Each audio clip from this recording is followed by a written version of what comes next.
In this lecture, we're going to talk about main motives for mass shootings: love, money, revenge. So there are several ways in which mass murderers differ from serials. So first of all, massacres generally do not pose much of a challenge to law enforcement. The offender is typically found at the scene, either has committed suicide, has been shot by law enforcement, or is ready to surrender. In some cases, the massacre is designed to cover up another crime. Another way they differ is they do not tend to generate the same public fear and anxiety. And we also have limited availability of primary data with this for these types of offenses. Most of these killers don't survive, which leaves questions about motive and state of mind left unanswered. They also cannot really compete with the sensational characteristics of serials. So the FBI produces every year supplementary homicidal reports, and this provides official data on homicides reported to the FBI, but it does have official data on mass murders. So again, 4 or more victims are killed by 1 or more assailants. Looking at this data from 76 to 15, we find an average of about 28 mass murders per year, about 20 involving a firearm. So there have been some fluctuations in this and a slight increase in recent years, but this still falls short of an epidemic.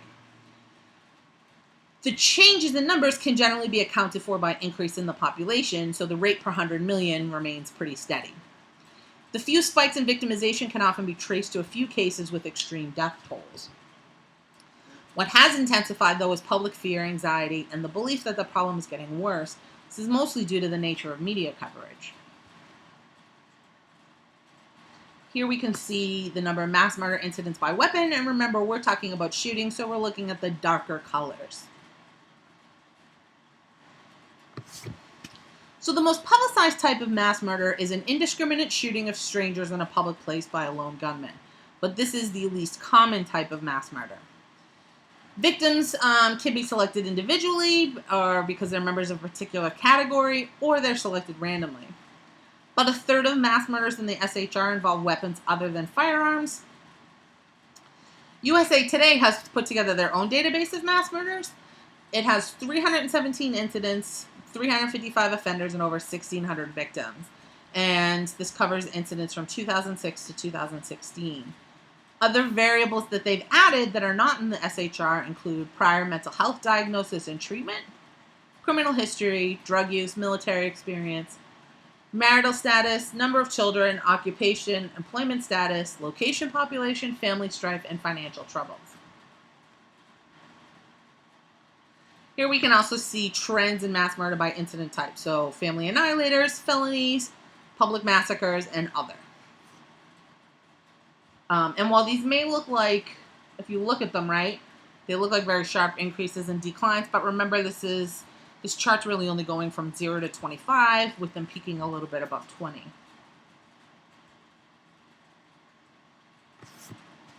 Felony-related massacres, which are just under 20% of all solved mass murders, are generally designed to cover up a robbery or further some criminal enterprise. Public massacres, which are about another 20%, are the rarest form. They occur with relatively high frequency in the western states. They occur less than 6 times a year, but they tend to have higher casualty rates, with just under 8 people that are killed and about 8 people that are injured. Because they occur in a public setting, a large number of people are at risk, but it also means there are more available escape routes. Family annihilators tend to be older, with nearly 70% over the age of 30, about a third over the age of 40. They tend to be white, male, and nearly half commit suicide. Felony-related mass murders tend to be young, under 30, male, black, or Hispanic. And suicide for them is rarely an option because they want to enjoy the spoils of their crime. Public setting massacres tend to be young, and that reflects the age of onset for serious mental illness. About a third of these assailants have received some prior mental health treatment. They're often male, they're more likely to be white, and many commit suicide or suicide by cop. In terms of victim demographics, it's largely reflective of the type of offender. So over half of family massacres are children or teens. We tend to see more female victims here, and the wife is usually among the victims. For both felony-related and public massacres, we see a greater concentration of strangers, with nearly 70% being strangers in public massacres. So most observers think that a mass killer just snaps, but this is pretty rare. Most are quite deliberate and have planned for an extended period of time. And this may help explain their calm demeanor. Many often report a gunman appeared relaxed. Many have developed and followed a mental script that they've rehearsed time and time again. They often target specific victims for a specific reason. A study of 30 mass killers found about half of rampages were precipitated by problems at work and another quarter by difficult personal relationships. But most are suicide rampages. About a third of mass murderers take their own lives or are killed at the scene, and that comes up to as high as 50% when we talk about family annihilators and public or school massacres. So the most frequent motive is revenge. This is a desire to get even. These offenders often believe someone has mistreated them, and the objective is to punish those people. These killers tend to be in their 30s or older, and most middle-aged killers are selective with their targets. Some have even gone out of their way, they might be at the workplace or somewhere else, and they have their targets in mind, and they go out of their way to avoid people that they don't believe to be blameworthy. They often have experienced some type of catastrophic loss before they actually go on their rampage, and this loss is generally the final straw for them. Profit-motivated killers are mostly committed by young men, often minorities. The fact that we have so many male killers is probably due to the kind of catastrophic losses in self-esteem and social support that we see related to mass murder. So following a separation or divorce, the husband or the father is usually ousted from the home. Men also continue to really define themselves in terms of their occupation, so if they lose that, they don't necessarily have the social support at home, in those close relationships that would help them cope with that. So some other explanations of mass murder. For a while, people used what's called XYY Syndrome, which is super male syndrome. These are people who have an extra Y chromosome, and that affects about 100,000 victims. And 100,000 men. People often believed that this predisposed this group to criminality and started to become really a standard go-to explanation. But very few violent criminals have that extra Y chromosome. Those who do have it, though, are probably treated differently because they're awkward and they have substantial physical features. So the fact that there are more people with XYY syndrome in institutions is probably more a function of how they look. People have often pointed to psychotic drugs that people have been, that some of these offenders have been taking, arguing that this has altered their brain chemistry and triggered violence. And this would be convincing if these people didn't have other warning signs. Also, these people will often prescribe these drugs for a good reason. They're severely depressed and discouraged about the future.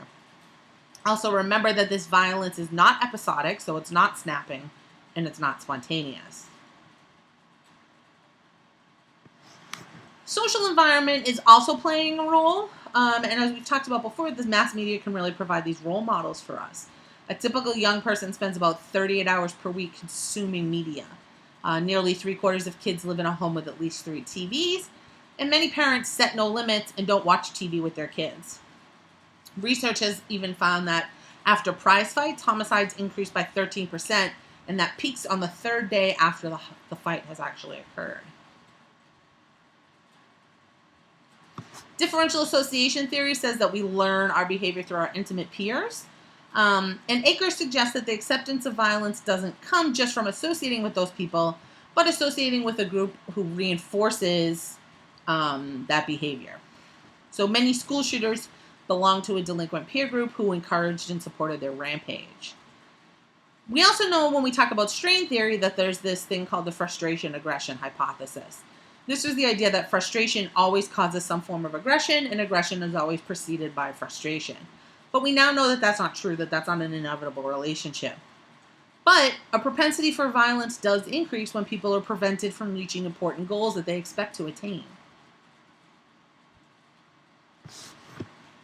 In the aftermath, once we have more information, people will often say, oh, there were all these warning signs and people ignored them. But we want to remember that profiles and checklists overpredict, and they provide a large number of false positives. A Washington Post poll of adults found 63% believed that inadequacies in the mental health system were responsible for mass shootings. But severe mental illness has a limited connection to extreme violence, and this is mostly because people misunderstand mental illness. So depression is pretty common. About 8% of Americans 12 and older suffer from depression. Psychosis, however, is something very different. Psychosis is a break with reality. Mass murderers struggle, but they're able to function, and they're rarely debilitated by delusions or thought disorders. Those with severe mental illness are more likely to target strangers, less likely to use a firearm, and no more likely to have killed multiple victims than unimpaired assailants. Now, Everytown for Gun Safety looked at 133 mass shootings. They had 15 cases that had concerns about mental health that were sufficient enough for someone to alert professionals, and 13 had informal concerns that had been expressed by family members or friends.